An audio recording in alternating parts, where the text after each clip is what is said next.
I would say my biggest fear is probably a common fear for a lot of women. It's that I would let insecurity keep me from making bold decisions, really kind of pushing for a seat at the table, and let those opportunities pass me because maybe I don't think I belong or I don't deserve the chance. Surround yourself with people who can remind you do belong here. You're doing a great job. Secondly, believe in yourself. Understand that you've gotten to the point that you are now because you are talented, you are skilled. I think my why is probably just feeling like I make a difference, and helping and being of service to people is really fulfilling. It empowers me to continue through the day and try to show up and be my best. We're on this earth to add value with our friends, with our family, with our church, with our coworkers. And when you no longer have value, then what else do you have?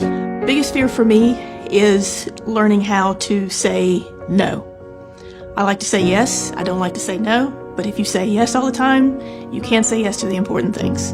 So being able to say no to the right things, to say yes to the more important things. We're raised to believe, I was raised to believe, you can do anything, right? And you can do everything. Cut yourself some slack, don't beat yourself up if you don't get it all right all the time.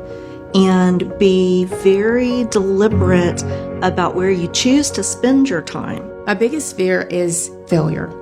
But there's a lot of different versions of that, obviously. What do I do to compensate for that is to always learn, keep my mind open to learning. And if you look at it that way and yearn for it, just know we're always a work in progress.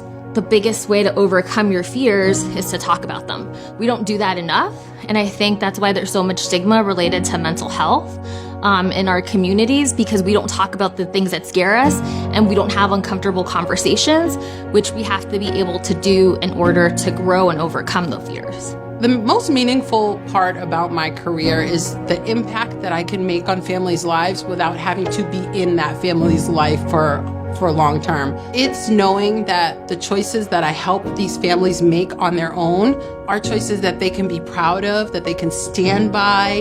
To me, that defines success and happiness, and it brings me great joy to lead families in this way through this process. My why as a pediatrician is really that every child is worth it. They're worth our investment in them. They're worth the community rallying behind them. My biggest fear is letting down my community through our children, and it's genuine. It takes a village to raise a child, and that means it takes all of us to invest in our futures.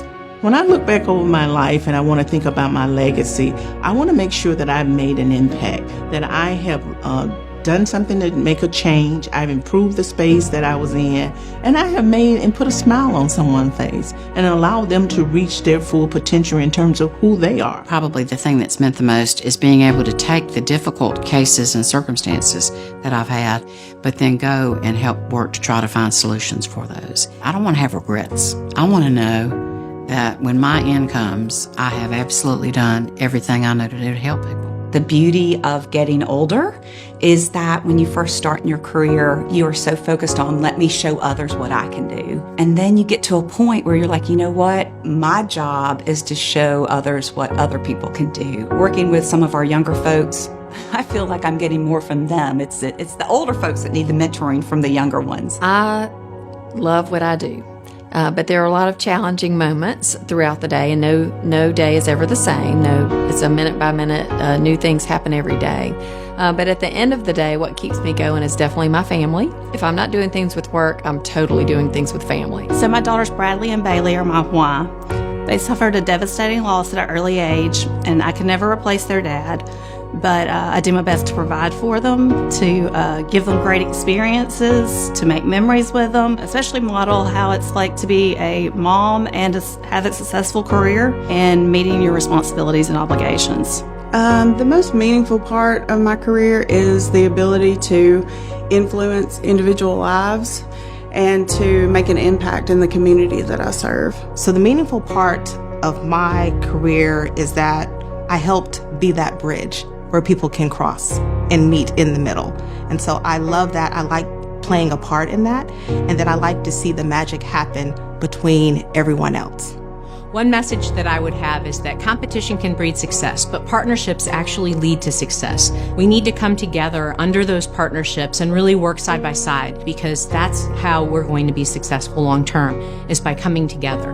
We overcome the fear by getting on the ground, by doing the work, by partnering with experts, by being in community, helping people access what they need, educating our community, and just banding together, really partnering. The most meaningful part of my career, being that I'm not always talking about the most sexy topics. I'm talking about racial injustice. I'm talking about how do we create spaces of equity. But I think the meaningful things that pop up is when people say, I haven't thought about it like that. And that lets me know that I did something good, or I at least helped somebody think about something differently than what they would normally do. My purpose stays the same, but it may be executed differently.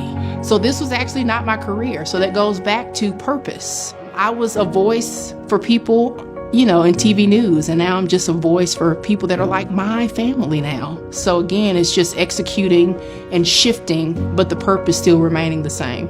I was raised by two parents who were and continue to be dedicated servant leaders.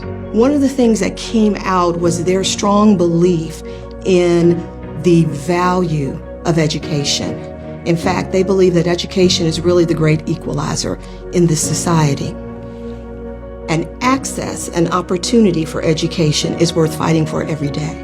I learned years ago, again, referring back to civil rights movement because I grew up with it in Montgomery, the neighbors being Martin Luther King and Coretta King. We never felt fear because we were so insulated.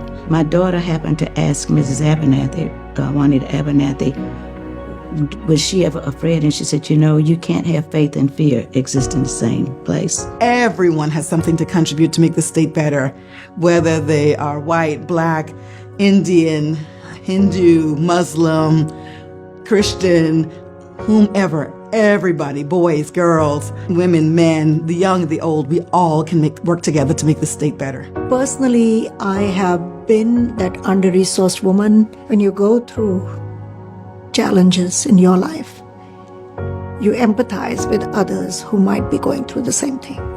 This is a quote for all women. You don't need permission to be empowered. You are empowered.